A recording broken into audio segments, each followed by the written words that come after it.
there! Glad to have you with me. Today is a great day for learning.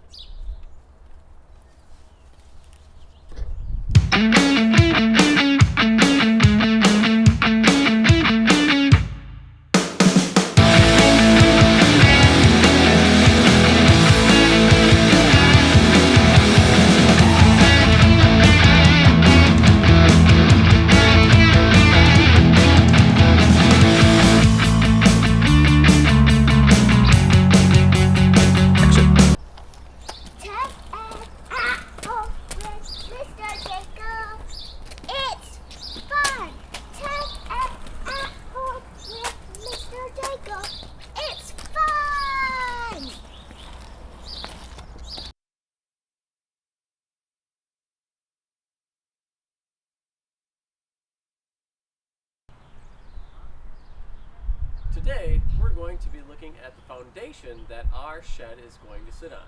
We're also going to be looking at framing for the walls, windows, and doors. Now, we're going to be looking at the foundation for our shed. My shed is going to be located right next to my garden, and there happens to be gravel laid down all around. Now, because our shed is using just regular 2x lumber, we don't want it to sit directly on the ground.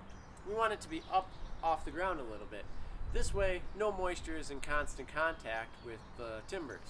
If it was going to be directly on the ground, we would have wanted to use pressure treated wood. Now, the first thing that we wanted to do was set out where our foundation was going to be. And since I already knew the size of my shed, I knew where I would put it.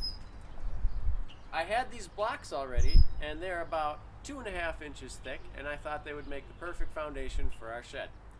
So I started by laying out my first ones. I started over here because I wanted it to be the same distance away from the shed.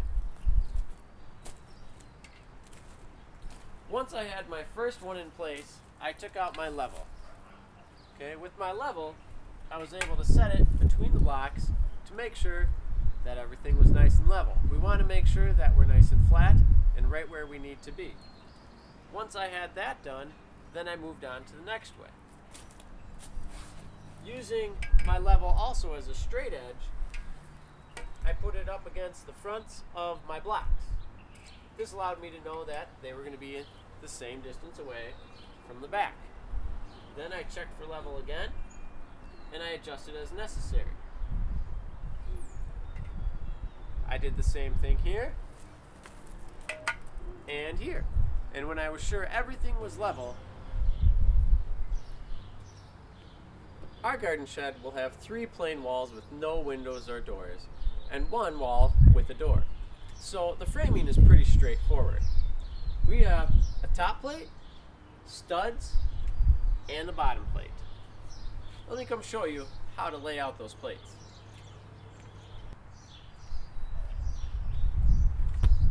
We're going to start by taking our top and bottom plate and laying them right next to each other. The first stud is going to go right at the end of the plates, so we can put an X right there to indicate where the stud is going to be. Now, in traditional home framing, the studs are 16 inches on center, so we can use our tape measure and mark those out.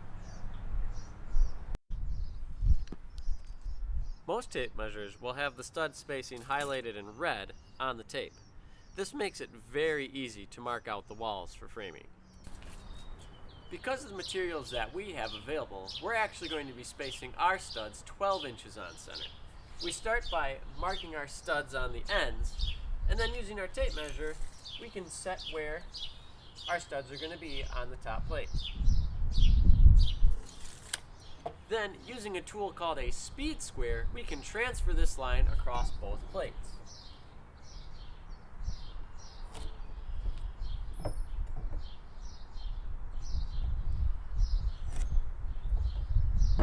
And then we put an X on the side of the line that we want the stud to be located. That way, when it comes to assembly, we know where to put the studs. Speed squares are very versatile tools and can be used for many applications.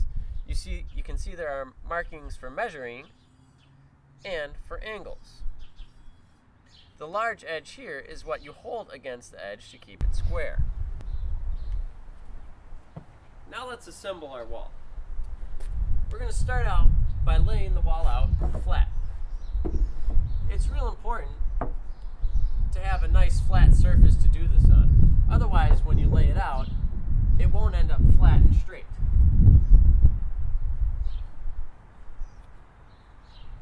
Now that we have everything laid out, we can get to assembly. First, you're going to attach one plate to the studs and then the other. You can either do this with it laying flat or attach the bottom, stand it up, and then attach the top plate.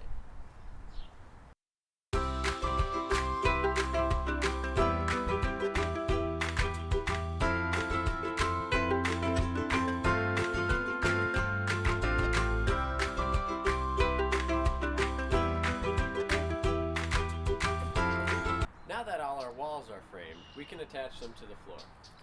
When we set up our walls, the first thing we want to make sure is that they are plumbed, which means that they are level vertically. And you can do that by checking the bubble in your level.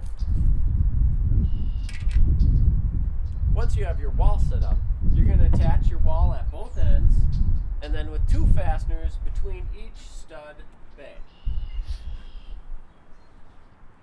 In corners, you're going to fasten additionally every 16 inches.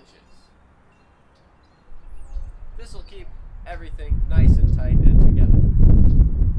Now let's take a look at what we would do if we were framing in doors or windows.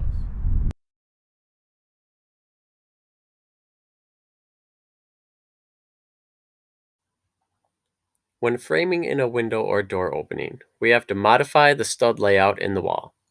This is because we are placing a large opening in the wall that still needs to be able to support weight. The way that we do this is by adding a few components. At the top of the door or window will be a header. A header acts to spread the load from above the open area.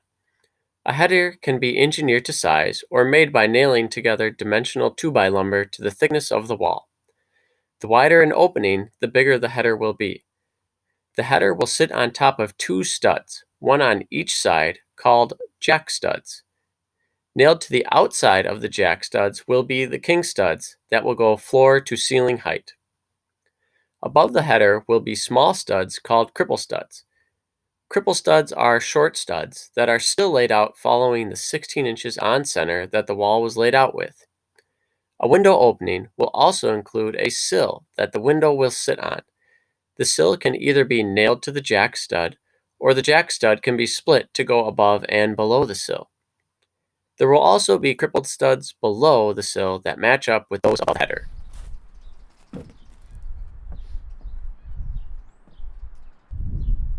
Well, that's all for this lesson. Next time, we'll be looking at roof trusses. You've been watching Tech Ed at Home with Mr. Jekyll. Bye!